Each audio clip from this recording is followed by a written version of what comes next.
Greetings, and welcome to the American Vanguard third quarter 2025 earnings conference call. At this time, all participants are on a listen-only mode, and a question-and-answer session will follow the formal presentation. If anyone should require operator assistance during the conference, please press star zero on your telephone keypad. And please note, this conference is being recorded. I will now turn the conference over to your host, Mr. Anthony Young, Director of Investor Relations. Sir, the floor is yours. Thank you, Operator. Good morning, and welcome to American Vanguard's third quarter 2025 earnings review. Our prepared remarks will be led by Dak Kaye, Chief Executive Officer, and David Johnson, Chief Financial Officer. A copy of today's release, along with supplemental slides, are available on our website. A replay of the webcast and transcript from this event will be available on our website shortly as well. Before we begin our comments, we'd like to remind everyone that today's press release and certain of our comments on the call include non-GAAP figures and forward-looking statements, and actual results may differ materially. Please refer to the cautionary language included in our press release and slides and to the risk factors described in our SEC filings, all of which are available on our website. It is now my pleasure to turn the call over to CEO Dak Kaye. Thank you, Anthony, and welcome everyone to our third quarter 2025 earnings conference call. When I joined the team 11 months ago, my directive was to simplify, prioritize, and deliver, and that is what we are doing. Our adjusted EBITDA increased from $1.8 million in the year-ago period to $8.2 million in the current quarter, an increase of more than 350%. The third quarter is typically our weakest quarter, and the fourth quarter is seasonally our strongest. We expect a strong finish to this year. While we operate through the agricultural down cycle, we are controlling the things that we can control, such as lowering net trade working capital, lowering factory costs and operating expenses, while we've positioned the company to have substantially higher earnings when the agricultural market rebounds. I'll provide my overview of the current state of the agricultural market in a few moments. I am pleased with the progress that we have made so far. Gross profit margins have increased by 300 basis points over the year-ago period. A significant portion of this improvement can be attributed to the operations team. Additionally, we are optimizing our manufacturing effort, for example, by transferring production from LA to Alabama to maximize production efficiencies. I anticipate that most of the cost savings that have materialized during this quarter will stick with the company for the long term. We have also taken steps to improve our operating expenses. These expenses have decreased by approximately $6 million as compared to Q3 of 2024 and by $14 million in the 9-month period. The reduction in spending is company-wide. While we are pleased with what we have accomplished so far, we are still laser-focused on watching our expenses. Controlling expenses should not be viewed as a short-term initiative, but as a change in culture at the company. While we still have transformation listed on our statement of operations this quarter, we are transitioning all of these activities to the internal team. We have the talent to continue with the transformation, and we will now be referring to these efforts as our business improvement initiative as we take full ownership. We had already decreased the spend in this area to $2 million from $8 million compared to the third quarter of 2024, but we anticipate decreasing this spend to negligible levels over the coming quarters. As we seek to simplify the business, we are renaming our non-crop business to be the specialty business. We do not believe the non-crop nomenclature adequately reflects the technology, patents, and innovation that are the foundation of this business. While the specialty business is smaller than our crop business, it has critical mass, with important contracts for mosquito control and advanced technologies that are being used in home pest control, ornamental and greenhouse applications, golf course, lawn, and landscape care. Our current financials still refer to this business as non-crop, but we expect our future financials will reflect the name change. While the business improvement initiative is well underway, I think it is important that we also spend a little bit of time talking about the growth opportunities that are in front of us. We have not talked about this much in past conference calls, but we are creating an impressive growth portfolio that will potentially contribute $100 million of net sales over the medium term. We will achieve this growth on top of our already proven products, which will be growing as well through geographic expansion and expanding into new crops and sectors. This additional volume should also help with our factory utilization, further lowering the cost structure for the company overall. The development team is focused on growing our crop protection portfolio now that SIMPAS is not a priority. Turning to what we are seeing in the agricultural economy, we are in the midst of a strong harvest in the U.S. However, trade tensions with China have created a cloud over the industry, particularly with U.S. soybean growers, where important trading channels remain unclear. While there are many reasons to be cautious, there are reasons to be optimistic, such as lower channel inventories of our products, a decreasing interest rate environment, recent news indicating that China is restarting soybean purchases, and the possibility for additional subsidies for growers. Against this uncertain backdrop, we are confident in maintaining our full year 2025 adjusted EBITDA target of $40 to $44 million. We have lowered our forecast for net sales to $520 to $535 million in 2025 to reflect various market conditions, primarily in Mexico, Central America, and Australia. We will continue to control expenses while ensuring that we are operating our manufacturing facilities as safely and efficiently as possible to maximize our gross profit margin. We are confident we are setting the company up for success in 2026 and beyond. I will now turn the call over to our CFO, David Johnson. David. Thank you, Dak. Good morning, everyone. Our business improvement program is clearly having a positive impact on our financial performance, and we expect further improvements over the coming quarters. Our third quarter 2025 U.S. GAAP revenue was $119 million, as compared to $118 million in the same quarter of 2024, a 1% increase.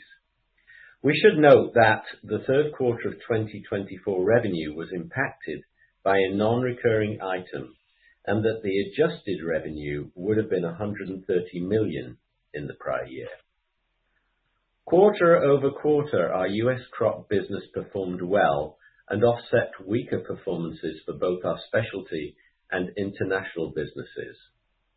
In U.S. crop, we saw a mixed bag with, on the one hand, continued weakness in the potato market that impacted our soil fumigant sales. On the other hand, we performed strongly on both herbicides, up about 50%, and granular soil insecticides, up about 5%. Generally, for our U.S. crop business, we believe that channel inventories are low, and we have seen pricing pressure ease. Within specialty, we saw some weakness in our horticultural business, which was, to a degree, affected by the product liability matter. Having started the quarter weakly, that business picked up as we progressed through the quarter, as our customers' trust began to return. Furthermore, our mosquito adulticide product saw slow sales after a weak season with fewer storms, leaving vector control districts in key states slightly long on inventory. International sales were down, driven by our strategic decisions in Brazil to drop lower margin business to allow our organization to focus on servicing higher margin customers and products. In Australia, we are seeing significant droughts in key regions, resulting in lower sales. Similar weather patterns have impacted some areas in Central America, while the market in Mexico has not fully destocked. On a U.S. GAAP basis, gross profit margin increased to 29% during the quarter, as compared to a gross profit margin of 15% in the year-ago period. A few moments ago, I mentioned the non-recurring item that affected sales this time last year. If I made the same adjustments to gross margin, we would have recorded 26% in the third quarter of 2024. We continue to have a tight grip on our operating expenses. We cut our selling expense for both the 3 and 9 month periods, primarily as a result of implementing a more streamlined global organization structure. General and administrative expenses are also down following the organization redesign. However, those cost savings are masked by increased accruals for incentive compensation, reflecting our year-to-date financial performance. We have made larger cuts to our research, product development, and regulatory costs, focusing on return on investment for product development projects and by cutting out the spending on the SIMPAS project. Overall, our operating costs are down 11% or $5 million in the 3-month period and $18 million or 14% year to date. Looking forward to the final quarter of the year, as Dak mentioned, we expect most cost savings that we have achieved to stick, although product development spending is historically higher in the fourth quarter. Having said that, the R&D costs are forecast to be below last year. Including in the 9-month saving just discussed, spending on transformation activities reduced by about $11 million. That was a planned reduction as we are now driving business improvements from in-house resources. Offsetting that saving, we incurred an expense in the third quarter of 2025 related to the product liability claims. With regard to those product liability claims, which relate to the specialty business, the company made the decision that we have sufficient information to record a liability for the expected costs of settling the claims. We have set up the necessary resources to administer the claims process, and we have commenced with claims assessment and payment processes. We expect the expense we have recorded this quarter to be fully reimbursed in the future by a combination of funds from the at-fault counterparty and/or their insurers. We have made an assessment and determined that it was in the company's best interest to proceed with settling customers' claims, even though, at this point, we do not have sufficient information to be able to record the offsetting indemnification asset. Now turning to the balance sheet, our improved SIOP process has allowed us to operate with comparatively less inventory than we have had in the last 2 years. Our inventory is approximately $47 million less than it was at this time last year, and as is usually the case for our annual business cycle, we expect to meaningfully draw down our inventory during the fourth quarter of the year. Our net trade working capital is approximately $24 million lower than this time last year. We keep a sharp focus on these balance sheet items as we seek to limit accessing our revolving credit line. We have decreased our net debt as compared to the same period of last year by approximately $2 million to $165 million. While our net debt only modestly reduced, we bought in less early pay during the quarter than this time last year. While customer interest was high, we made the strategic decision to seek significantly less early pay in the third quarter of 2025 than we did in 2024. As usual, we will be working with customers on early pay options during the fourth quarter of this year. Since our last conference call, we announced that we had reached agreement with our senior lenders to extend the term of our credit facility to December 31st, 2026. As we continue to improve the business, we will continue to work with both our current lenders and potential new lenders to restructure our debt. We believe that as we continue to deliver, lenders should be drawn to our improved profitability and cash flow profile. We look forward to providing the investment community with an update on this effort at the appropriate time. As we said on the last call, we expect $5 to $6 million of CapEx in 2025, coupled with our expectation of $40 to $44 million in adjusted EBITDA for the full year. Thus, we expect to generate reasonably attractive cash flow in the fourth quarter of the year. We will apply virtually all of this free cash flow towards debt paydown. With that, I'll turn the call back to our CEO, Dak. Thank you, David. Before opening up the call to questions, I would like to thank the team for implementing the changes that are necessary to improve this business. Your hard work is delivering tangible results. While the market slowly improves, we will continue to focus on things we can control, improving our manufacturing efficiency, keeping a close eye on net trade working capital, and minimizing our operating expenses, while focusing on long-term growth opportunities. This is a business that has always been a resilient one, with products that are proven and effective and backed by the best technical team in the industry. It is also a business that can produce even greater cash flow now that we're a globally integrated organization. The future is bright for American Vanguard.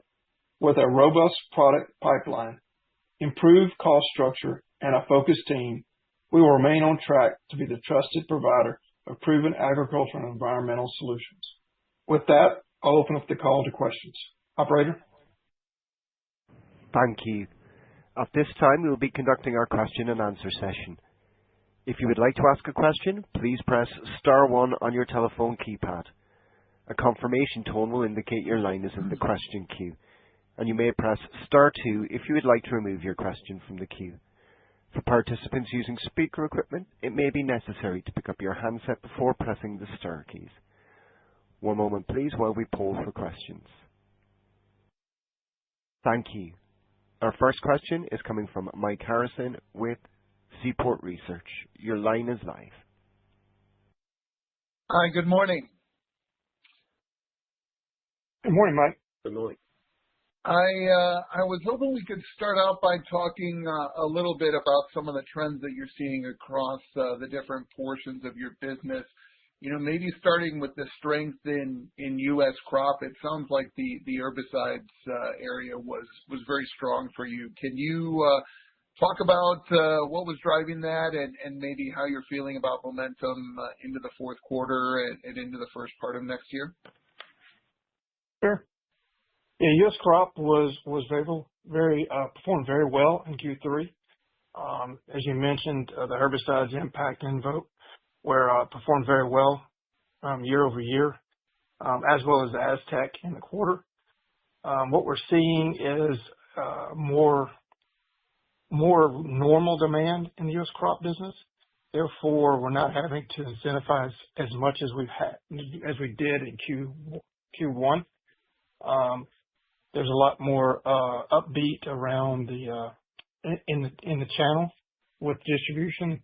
There's still a cloud overhanging the farmers in the marketplace around the tariffs and the impact on soybeans primarily. But in general, we see corn acres, they were up this year, and they are being projected up next year, so that bodes us well for our portfolio in the U.S.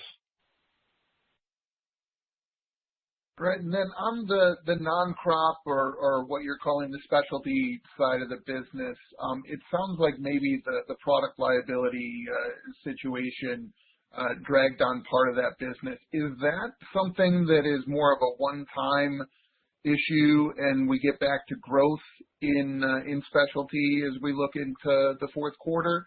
Or is that product liability issue something that's going to continue to drag for a few more months or quarters? Yeah, good question, Mike.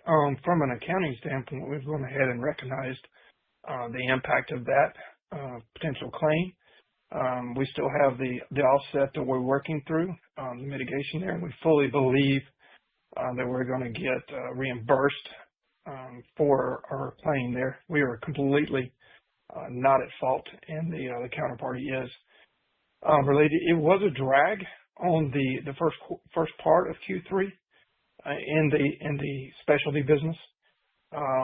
We started to process those claims and get communication to the customers more readily, middle to end. Seems to be flowing much better now. The market has been very receptive. Actually, customers have been very pleased with the fact that we have started processing these claims in light of the situation. So I don't believe that it is a long-term impact. I believe you'll see growth in Q4 and in Q1 for specialty. All right, that's good to hear. And then, David, I was hoping you could talk a little bit about free cash flow generation for this year. I believe you used the term reasonably attractive. Is there any way to put any numbers around that It seems like you're making good progress on working capital, and that should improve even further during the fourth quarter. Yeah, I mean, we had good cash inflow in the third quarter in comparison to the performance in the first two quarters. So that was encouraging. It wasn't quite as big as this time last year, but as I mentioned in my prepared remarks, we went out for and got less than we got last year in terms of early pay. We got more than we looked for, so that was good news. And our cash flow in the final quarter will depend to a degree on the early pay, but it looks pretty good at this point in time. So I'm expecting inflow similar to last year, which was quite strong. All right. And then last question for me is just on the transformation process. It sounds like transferring that to the internal team is a really important step. Was hoping.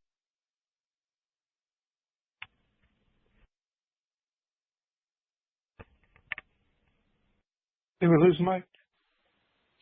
Sorry, can you still hear me? There We lost you for a moment there. If you could repeat the question, Mike, appreciate it. Yeah, transferring the transformation process to the internal team sounds important. Can you talk about how meaningful that is, and maybe talk a little bit about how we should think about potential savings and further actions into next year? Yeah, thanks, Mike. This is an important transition of the transformation process to our business improvement initiative. It's primarily to tweak it and manage it internally and give accountability to the plan as we go forth. There's a lot of potential, as I've said a few times on investor calls. I believe that the Kearney had a great set of initiatives that created a blueprint to go forward with. But I do believe that the plan was really looking at low-hanging fruit, and there's a lot of other fruits on the tree that for us to grab, specifically in the manufacturing efficiencies. And as we get into the SIOP process more formalized, we'll see benefits there throughout the P&L and EBITDA. All right. Thanks very much. Thanks, Mike. Thank you. Our next question is coming from Wayne Pinsent with Gabelli Funds. Your line is live. Hi, Dak. Thanks for taking the questions. And congrats on a nice improvement there in the quarter. Thank you, Wayne.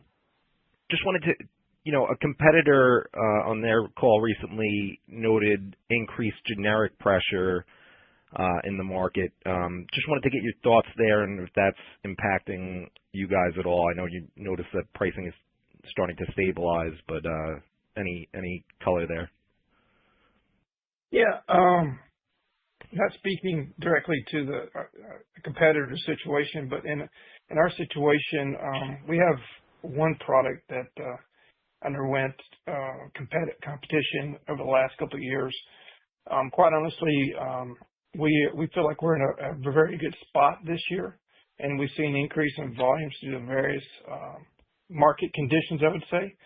I think also the benefit that we have being a U.S. domestic supplier and producer, and specifically on this product I was talking about, Folex, we have a benefit there. And we should see some increased volumes in 2026 with Folex. We're planning for it as well. So there's always going to be generic competition in the marketplace. It's just always important to be cognizant and looking forward to those situations and making sure that you're planning accordingly is what I would say. Okay, so nothing significantly different than what you've been seeing. All right. Correct. And then, Corteva announced that they're splitting up their seed and crop business. Just any positives or negatives for there for AVD looking forward? Um, I think there's going to be some I mean, this is very broad. I think there will be some consolidation in the marketplace with what the other majors are planning on doing as well, and the potential with Bayer, as what they might do as well. So I think ultimately there's going to be some consolidation in the marketplace in the next 12 to 18 months. And with consolidation, we see a strong opportunity to get back to what we were doing 10 years ago, which was buying portfolio of products off the basics when they go through these consolidation periods. So in the next 12 to 18 months, I think there'll be a real opportunity to add to portfolio through acquisitions. I think that's the most positive aspect of that. And then just, I know you're not going to give guide on 2026, but just thoughts on volume pricing trends. I know you mentioned pricing seems to be stabilizing. Just what you're seeing, and if the crop protection market stabilizes and returns to more normalized low single-digit growth, how do you think AVD could perform in that environment now after a few down years? I think we'll perform well. I mean, Wayne, I think we set the company up to perform very well in 2026. There's the transformation plan, 2024. Reorganizing the team, implementing global best practices in 2025 is setting the stage for a very, very upbeat 2026 outlook, in my opinion. I think the team is well positioned. The organization is well positioned. We've got clear vision of who we are and where we're going to go. I think the pipeline is growing there. It's not going to be there in 2026, but it's going to be there in 27, 28, 29. So we're going to get there and win. And I think with the current situation, with the market stabilized, the channel inventories lower, we should definitely see volumes increase in 2026. Okay, great. And then last one for me, and you just touched on it there, the $100 million of net sales over the medium term from the pipeline. Any more color on that and kind of the cadence of how you can see that playing out? Yeah, great question, and thank you for asking it, because it's something I'm excited about. It was, when I first got to American Vanguard, I was a little bit disappointed at the pipeline of products that we had here. And I think it was it's because of multiple reasons. The SynPass technology was so heavily in focus that the new products were not in focus, so to speak. Having said that, as we got into this year and started organizing and analyzing, there was some very good products in the product pipeline that we brought through and clear through the stage gate process in order to formalize it to get to that $100 million that we're talking about there. There's some really nice products that spread pretty broadly across the U.S. crop, international markets, and in specialty. It's like I said, there is a gap here. We're not going to see fruition on those new product sales until starting to 28. Just because it takes 2 years, in most cases, 2 to 3 years to bring a new product to market. So I think what we've gained through this last year is the ability to put the new product pipeline in focus and give accountability to the timeline of bringing these new products to market. And I'm really upbeat about it now that we put it on paper and looked at it and validated them. So it's pretty exciting. Okay, thanks a lot. Good luck with everything. Thanks, Wayne. Thanks for the questions. Thank you. Our next question is coming from Charles Rose with Cruiser Capital Advisors. Your line is live. Hey, Derek. Good morning. Good morning, Charlie. Hey, buddy. I just want to go through a couple of numbers on the free cash flow issues just to make sure I got them down sort of properly. It looks like if you do something between 40 and 44 million of EBITDA, I take out, let's say, 5 or 6 million of capex. Maybe there's $1 million or $2 million of cash taxes at most. I don't think there's much cash taxes, and then interest expense is 20. And then maybe working capital is a source of funds. I'm assuming working capital maybe is $5 or $6 million as a source of funds for the full year. You get free cash flow of about 20. Is that sort of the way to look at it? That's where I would pencil it up exactly. I think interest, we should be a little bit under 20, but yeah, that's a good estimate. Good estimate, Charlie. Okay, and then if I extrapolate that deck a little further out, right now your leverage ratio at 165 of EBITDA. I'm sorry, 165. I wish you were 165 EBITDA. 165 of debt of net debt and $40 to $44 million of EBITDA. Your leverage ratio is running 4 times. So by next year, let's say you can get the numbers up towards something in the 50 zone, and you can get down the debt by another 20 million, you should be able to get 1 turn of leverage reduced. Is that sort of the goals you're trying to get to, Dick? Absolutely. Get that number under 3 is the primary goal that we're working for there. So that's sort of what you want to do when you get towards a refinancing issue, right? Yes, indeed. We've shown positive momentum in Q2 and Q3 with our performance, and we are in the process, the mix of the refinancing initiative right now, right in the middle of it. Then the last question I want to get to, which was asked earlier about Corteva. Obviously, we're seeing companies being set up to take advantage of consolidations. Then you see this issue with FMC and their, let's call it their troubles.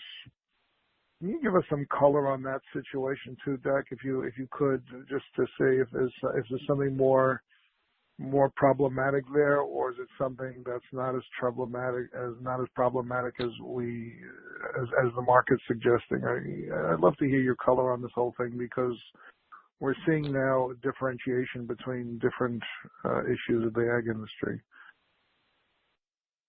Yeah, I'm gonna be hesitant to speak about that one, competitor, Charlie. I have some thoughts on it, but that, I really don't want to go there. If that's okay. Okay, that's how I understand, because it is a very levered company, and it seems to be more troubled with their products, and it could be much more trouble than we think. That's why I was just wanting to get your thoughts. But I understand you're not commenting. Okay. Anyway, congratulations on moving the company forward. Look forward to your next quarter as well. Thanks, Dick. Thanks, Charlie. Thanks for the questions. Thank you. As a reminder, ladies and gentlemen, if you have any questions or comments, please press star 1 on your telephone keypad. Our next question is coming from Dimitri Silverstein with Water Tower Research.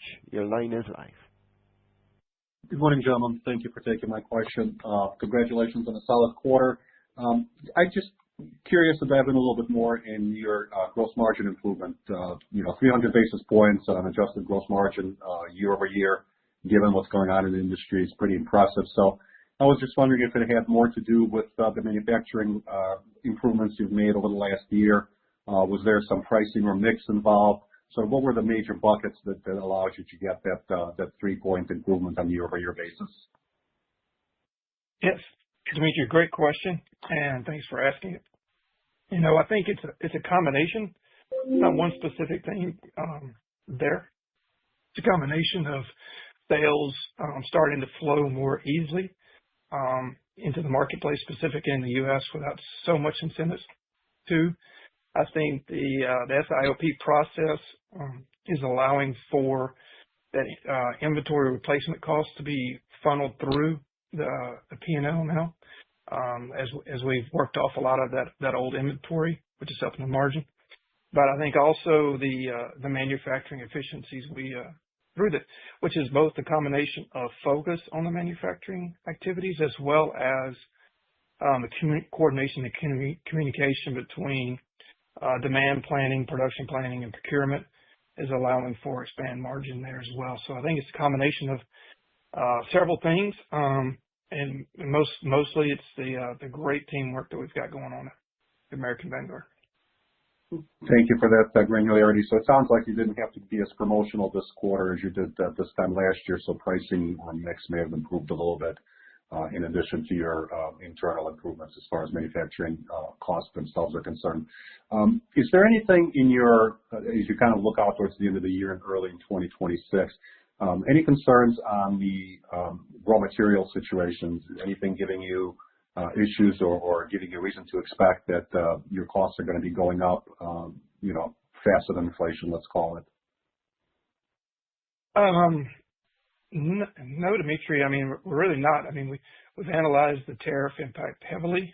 There is some, but quite honestly, most of the tariff impact is being offset by lower COGS, raw material costs that we're seeing. So it's been mitigated there quite substantially. We were just talking about one raw material just last week with the procurement team, and we're seeing a nice downward trend on that raw material costing. And so, I don't see anything in our COGS that's increasing at this point in time.